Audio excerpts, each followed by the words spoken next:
and they never really recovered from that point. They got one more round in those next 8, and it started with kind of like that round before it, into that round, into like a long take for the side of Vitality, for the side of Falcons, and it was just one-sided affair. That's Dusk 2, that's their game plan. They knew exactly what they needed to do going into it, and Inferno, it didn't go their way. It didn't go the way that they expected it would, or how it went the last time they played it, but Dusk 2, this was their pick, so they needed to show us something, and they delivered.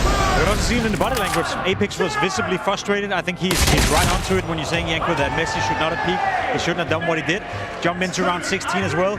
Rups, you know, he's one of the best players out there. Maybe needs to handle his grenades a little bit better. Not sure about that one. But overall, for Vitality, to be completely honest, I feel like they were throwing this game a little bit. There were a couple of rounds as well where they had, I can't remember, it was round 20 and round 21, where they have a 5v3 up towards the long bomb side as well. flamez decides to die in a Molotov. Magus gets a double kill. Monesi comes in with an AWP. It felt like they were a little bit rushed into it. We spoke about the individual performances throughout the first map. Well, the individuals didn't show up here for Vitality. Yeah, we actually have that opportunity now to hear from the Falcons side. Probably wasn't a whole lot to say after map 1, but I guarantee you they're feeling alive right now. So let's check in with them. Friendly hunter-killer drone deployed. Got to catch up with Zonic after the second map has concluded. Asked him a little bit about that OT and in terms of the guys really putting their best foot forward. Posed the question, was it KANTAGIN really calling off feeling, or was it more going off the game plan? He was saying when you get to overtime, you really got to lean into those feelings. And KANTAGIN, he was having an absolute masterclass of a map. Also posed the question, did he expect Train to come into Vitality's second pick? He said, to be honest, absolutely not. But obviously they've got a hell of a lot of maps that they can be leaning into in their pool. So very excited to see how that goes down, map number 3.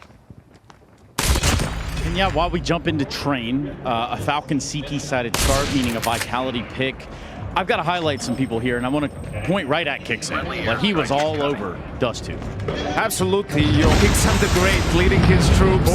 26 kills, 100 ADR, you know, some great calling on the T side. An absolute stud in this one, no other way around it. It was him, it was Tessus as well, being the X factor, stepping out, getting some of those early rounds for the Falcon squad. Yeah, they're really opening up the rounds, and we can talk about him as an in-game leader and compare him with other greats. You can compare him with Apex even, and we're talking about how he's got that support from Nico as that mid-round caller to help him on that CT side, and whether or not it's, you know, a lot of him kind of making the system, or if Zonic's having a big hand in that in terms of the game plan, he is leading in terms of actually going in first and getting those sites opened up. And part of the reason why we don't even see Mariz really outputting that much is because there's not really much else to do once KANTAGIN and Tessus kind of get 2 or 3 between the two of them. And the Falcons feel like they have the best player out of all in-game leaders, right? And I think KANTAGIN is now showing it why, right? And it's going to be really interesting coming into the next map. You know, we saw Tessus on Train on the stage against Game Legion have a very good game, probably going to be a little bit difficult against the likes of Vitality.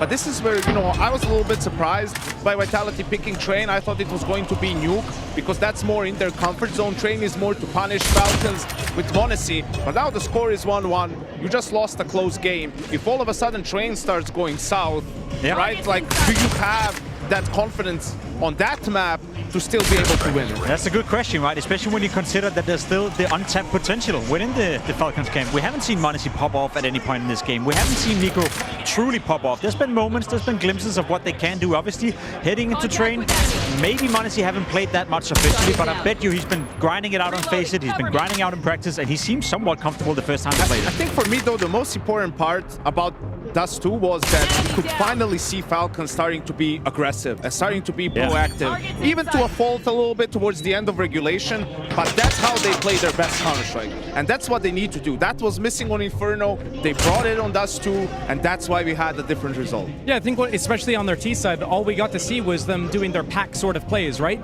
It's not like they were moving around, doing a lot of mid-rounding where someone goes and does like a push-pull, and then their lurker goes and finds an opening, and then they regroup and do something else. It's straight up, it's simple. They just group up. They're okay, we have this map control with a smoke and a flash. We go up short. Now it's time to do our execute. We run into the site and we just rely on our aim. And if they're able to kind of do that on that